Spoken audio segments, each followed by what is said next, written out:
नमस्कार. दीपक रेगे कथाकथन चॅनलवर तुम्हा सगळ्यांचं मनापासून स्वागत. आज तुम्ही ऐकणार आहात जयवंत दळवी यांच्या सिद्धहस्तलेखणीतनं साकारलेली कथा. पण तत्पूर्वी तुम्ही जर आत्ता चॅनलवर पहिल्यांदा आला असाल किंवा अजूनपर्यंत चॅनल सबस्क्राईब केलेलं नसेल तर प्लीज चॅनल सबस्क्राईब करा. शेजारी घंटीचं चिन्ह आहे, बेल आयकन तेही प्रेस करा. मित्रांनो, आता तुम्ही ऐकणार आहात जळातील मासा या जयवंत दळवींच्या कथासंग्रहातली कथा मंगू. ऐकूया. आज रविवार. शाळा नाही, पाटी आणि पुस्तक यांची कटकटही नाही, मास्तरांच्या छडीचा प्रसाद नाही आणि त्यांचं गेंगाण्या आवाजातलं शुद्ध लेखनसुद्धा नाही. किती मजा आज. रोज रविवार येता तर केवढी गंमत झाली असती. पण छे, मंगूचं मन पुन्हा कुरकुरलं. नुसता रविवार असून उपयोग नाही. रविवारी बाबा घरी असता कामा नयेत. आईसुद्धा घराबाहेर हवी, नाहीतर रविवारचा उपयोग काय. शाळेत मास्तर आणि हेडमास्तर, घरी आई आणि बाबा. एकूण दोन्ही ठिकाणी त्रास सारखाच. मंगूच्या मनात शाळा आणि घर यांची तुलना चालू असताना त्याच्या कानावर उडत उडत बातमी आली. आई आणि बाबा म्हणे दुपारी 3 वाजता कुलवधू नाटकाला जाणार आहेत. छान छान छान. दर रविवारी सकाळ संध्याकाळ कुलवधू नाटक झालं तर किती गंमत येईल. पण या बातमीनं मंगूला आनंद झाला तो क्षणभरच. आता त्याला सारखी रुखरुख लागली ती 3 कधी वाजतात त्याची. तो सारखा घड्याळाकडे बघायला लागला. च्या मारी, हे 3 लवकर का वाजत नाहीत. सकाळी भरभर वेळ निघून जातो आणि मग लवकर उठावं लागतं. पण रविवारी दुपारी मात्र हे घड्याळ जड जेवण झाल्यासारखं चालतं. मंगूला वाटलं चेंडू फेकून भिंतीवरच्या त्या घड्याळाची काच तटकन फोडून टाकावी, नाहीतर धुणी वाळत घालायच्या काठीनं संथपणे डोलणाऱ्या लंबकाला हलवून थोडी घाई करावी. ठण, एक ठोका पडला. मंगूच्या मनातली अस्वस्थता आता आणखीन वाढली. आता समजायचं तरी काय. लहान काटा 3 आणि मोठा काटा 12. ठोका मात्र एकच. म्हणजे समजायचं काय, वाजली किती. आणि आत्ता 1 वाजला असेल तर आणखीन 2 तास असंच ताटकळत बसायचं. बसल्या जागी मंगूचं मन घड्याळाच्या लंबकासारखं हेलकावत होतं. पण एकदाचं ठीक झालं. आई आणि बाबा नाटक बघायला निघून गेले. कटकट गेली एकदाची. नाटक रात्री 12 वाजेपर्यंत चाललं ना तरी बरं होईल. आई आणि बाबा खाली उतरताच मंगूनं खमिसाची सुटलेली बटणं लावली आणि खिशातले 2 आणे चाचपत तो सुद्धा खाली उतरला. हां, पण घरी आजीला न विचारता हॉटेलात जाण्यासाठी खाली उतरायचं म्हणजे साधीसुधी गोष्ट नव्हती. म्हणून कोणाच्या लक्षात येण्यापूर्वी त्याला झटपट परतायचं होतं. 2 बटाटावड्यांची पुडी बांधून होताच त्यांनी हॉटेलच्या पोऱ्याला पुडीवर दोरा गुंडाळायची सुद्धा फुरसत दिली नाही. 2 आणे हॉटेलच्या मालकापुढे टाकून मंगूनं गरमागरम पुडी खिशात कोंबली आणि तो झपाझप जिने चढायला लागला. घरी 2 खोल्यात कोणाला लपून वडे खाणं कठीण. म्हणून मग जिने चढता चढताच मंगूनं गरम गरम बटाटवड्यांचे मोठे मोठे तुकडे गिळायला सुरुवात केली. 2-2 पायऱ्या सोडून तो इतक्या झपाट्यानं 2 जिने चढला की तेवढ्या अवधीत 2 गरम वडे गिळणंही त्याला कठीण गेलं. वडे गिळता गिळता त्याची जीभ आणि टाळा तर पोळलाच, पण मध्येच श्वासनलिका चोंदल्यासारखी झाली आणि जीव कासावीस झाला. वड्याचे तुकडे खाली रेटण्यासाठी डोळे मिटून आवंढा गिळता गिळता त्याचा चेहरा लालबुंद झाला आणि डोळ्यात पाणी जमा झालं. सदऱ्याच्या बाहीनं डोळे पुशीत मंगू खोलीत आला आणि कावऱ्या बावऱ्या नजरेनं त्यांनी खोलीत बघितलं. आपण हॉटेलात गेलो होतो हे कोणाला कळलं तर नाही ना याचा त्यांनी वेध घेतला. वास्तविक आज घरात होती फक्त आजी आणि छोटी रंगी. पण छोटी रंगी महाद्वाड. मी खाली गेलो होतो एवढं तिला कळलं ना तरी पुरे. मग नुसत्या संशयानं मी हॉटेलात गेलो होतो हे ती ताडणार आणि आजीला सांगत सुटणार. खात्री करून घेण्यासाठी तोंडाचा हाताचा वास घेणार. आणि मी विकतचे वडे खाल्ले हे रात्री बाबांना आणि आईला सांगणार. पण सुदैवानं रंगी गॅलरीत होती.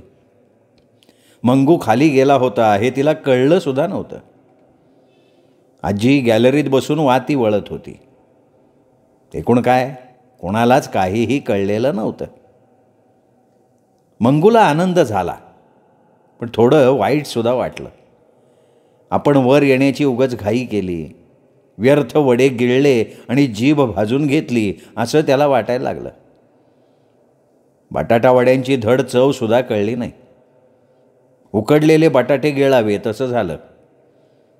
आणि चटणीचं तर त्या घाईत काय झालं ते समजलंच नाही. चे चे चे चे चे उगाचच एकदम 3-3 पायऱ्या चढून घाई केली. जिन्यावर बसून चावून चावून वडे खायला हवे होते. चावून खाल्लेलं चांगलं पचतं म्हणे. वडे खाण्यात निष्कारण घाई केली याची मंगूला चुटपुट लागली खरी, पण ती केवळ क्षणभरच. एखाद्या गोष्टीचा ध्यास घेऊन बसण्याचं किंवा सारखं चुटपुटत राहण्याचं त्याचं हे वयच नव्हतं. तो लहान होता म्हणून खाऊन टाकलेल्या वड्यांची त्याला आता मातब्बरी वाटत नव्हती. झालं, वड्यांची कथा कधीच संपली. आता मंगूचं मन रिकामं होतं, पण त्याला नेमकं तेच नको होतं. दरारा आणि धाक दाखवण्यासाठी घरी बाबा नव्हते, आई नव्हती, होती फक्त आजी. पण आजीला, या म्हातारडीला कोण विचारतोय? तिला हां हां म्हणता डोक्यावर घेईल. आणि रंगी मंगूला वाटलं आता घरी कोणी नाही, खूप दंगा करून घ्यावा. दर रविवारी बाबा डुर्रडुर झोपतात आणि आम्हाला पावलांचा आवाजसुद्धा करता येत नाही. आज संधी बरी आहे. आधी सोमणांचा बंडू आहे का ते बघूया. चोर लेकाचा, शाळेत रुबाब फार दाखवतो. त्याचे मामा मास्तर आहेत ना, म्हणून. त्याला लंगडी खेळायला म्हणून खोलीत बोलवून आणतो आणि मग असा आडवा टाकतो ना, बास. मंगूची छाती दीडवीत फुगली. सोमणांच्या बंडूला आडवा पाडून त्याच्या पोटावर बसायच्या कल्पनेनं त्याचं शरीर फुरफुरायला लागलं. पण सोमणांच्या खोलीत मंगू जात होतं काय? बंडू म्हणे सिनेमाला गेला होता. ते बघून तो मनातल्या मनात चडफडला. आता बंडूही नाही, मग करायचं काय? रंगी गॅलरीत उभी होती. नाहीतरी मंगूला तिचा भारी राग यायचा. तिने केलेल्या तक्रारीमुळे बाबांनी अनेकदा छडीचे वळ मंगूच्या पाठीवर उठवले होते. तिचेच लाड पुरवण्यासाठी आईने उठल्या सुटल्या त्याच्या पाठीत धपके घातले होते. आईची आवडती होती ना ती. आता परवा दिवशीची गोष्ट. मंगूनं सोमणांच्या लुकड्या बंडूला बेदम चोपलं आणि कुणाला सांगशी तर आणखीन चोपीन अशी धमकीसुद्धा त्यांनी बंडूला देऊन ठेवली. म्हणून बिचाऱ्या बंडूनं अंग दुखत असतानाही कुणाला काही कळू दिलं नाही. तर ही रंगीतली पुढं आली. तिने नाक खाजवलं, चाहडी केली आणि बाबांच्या हातचा त्याला यथेच्छ प्रसाद मिळाला. आज या रंगीला चांगली अद्दल घडवावी असा त्यांनी विचार केला. त्याला वाटलं रंगीला क्रिकेट खेळायला बोलवावं, बॅटिंग करायला देतो म्हणून सांगावं, म्हणजे ती धावत येईल आणि मग बॉल असा तोंडावर फेकावा की एक दात तरी निखळून पडेल. म्हणजे नको, ते क्रिकेट नको. गेल्या रविवारी घरात क्रिकेट खेळल्यामुळे कपाटाची काच फुटली आणि बाबांकडनं तडाखे खायला लागले. नको नको, क्रिकेट नको. बाबांचा हात फार लागतो. मग काय करावं बरं? बस सुचलं. मंगूनं चुटकी वाजवली आणि गंभीर चेहरा करून तो म्हणाला, रंगे इथे काय करतीयेस? तुला काय करायचं रे? रंगी एकदम उलटली. असं, मला काय करायचं आहे काय? याद राख रंगे, गाठ मंगेशी आहे. मंगू मनातल्या मनात पुटपुटला आणि म्हणाला, रंगे आज चल. मी नाही येत. रंगे आज चल आणि अभ्यास कर. मी नाही. अभ्यासाचं नाव काढताच रंगी जास्त चिडली. तू अभ्यास करणार नाहीस? नाही. मग काय नापास होणार तू? तू नापास होतोस ते बघ आधी. मी नापास होतो? आईला भारी झाली की ही रंगी. माझा अपमान करते, थोरल्या भावाचा अपमान. ओरडून एकदम आजीला म्हणाला, आजी ग, ही रंगी बघ अभ्यास करत नाहीये, नापास होणार कार्टी. अरे तुला काय करायचं आहे, तू तुझा अभ्यास कर ना. रंगी पुन्हा उलटली, हे बघ मी तुझ्यापेक्षा मोठा आहे, मी दुसरीत आहे आणि तू धड बिगरीतही नाहीस. 2 दिवसांनी परीक्षा आली आहे, नापास व्हायचं आहे का. आता या भांडणात आजीने लक्ष घातलं. 2 दिवसांनी परीक्षा आहे हे ऐकताना आजीलाही तत्परता जाणवली. रंगीनं ताबडतोब अभ्यास केला पाहिजे हे मंगूचं म्हणणं तिला पटलं, म्हणून ती कावून ओरडली, रंगे कार्टे, आधी जाऊन अभ्यासाला बसतीस का नाही. पण रंगीनं ऐकलं नाही. उलट आजीसुद्धा मंगूला फितूर आहे हे बघून ती जास्तच संतापली. तिच्या आधीच चिडलेल्या चेहऱ्यावर अधिक संताप दरवळला. तळपायाची आग मस्तकाला पोचली आणि कपाळावरच्या आठ्या आकारासून आल्या. मी नाही जा, ती तोंडातल्या तोंडात बडबडली. ते आजीला ऐकू गेलं नाही. पण धुमसत्या आगीत पळीभर तेल सोडायला मंगू तिथे उभा होताच. बघ बघ आजी, तू एवढं सांगतेस तर ऐकतेय का बघ, फार शेफारली आहे कार्टी. मंगू आजीकडे बघत म्हणाला. ते ऐकताच मंगूकडे बघत रंगीनं फुतकार टाकले. तिला वाटलं या मंगूचं मनगट करा चावावं, पण बिचारीला ते जमण्यासारखं नव्हतं, कारण तिच्यापेक्षा मंगूला अधिक ताकद होती. गेले कित्येक दिवस ती वॉटरबरीज कंपाऊंड प्यायची, पण अंगात ताकद म्हणून नव्हती. तिला कितीदा तरी वाटायचं की आपल्या अंगात ताकद यावी आणि कधीतरी या द्वाड मंग्याला लोळवण्याची संधी मिळावी, पण व्यर्थ. अद्याप तरी तिला ते जमलं नव्हतं. उलट मंगूमुळे तिचंच रक्त तापायचं आणि ती अधिकच लुकडी व्हायची. आणि आज काय, आज तर ही म्हातारी आजीसुद्धा मंगूला सामील. कधीकधी भेळीसाठी किंवा पेपरमिंटासाठी ती रंगीला जेव्हा 2 आणा द्यायची, तेव्हा रंगीला वाटायचं किती प्रेमळ आहे आपली आजी. पण आज मात्र तिला आजीचा सपाटून राग आला. तिला वाटलं ही म्हातारी आता जास्त काळ न जगता मरेल तर बरी. अगं गेलीस का नाही अभ्यासाला. वातीला पीळ देत आजी पुन्हा किरकिरली. बघ बघ तशीच उभी आहे बघ, हट्टी तरी किती. मी नाही अभ्यास करत वेळच्या वेळी. अभ्यासासाठी नेहमी मार खाणाऱ्या मंगूनं आता एका दगडात चक्क 2 पक्षी मारले. थांबो, उठतेच आता मी, असं म्हणत आजीनं मांडीवरचं कापसाचं तबक बाजूला ठेवलं आणि उठण्यासाठी तिने दोन्ही हातांची बोटं जमिनीला टेकली. आजीचा नसता नेट बघताच मात्र रंगीनं माघार घेतली. आजीच्या हातच्या धपाट्याला ती घाबरली. आजीची हाडं फारच वाईट लागतात फार. शिवाय आजीचा धपका पाठीत घेणं म्हणजे मंगूला हसायला संधी.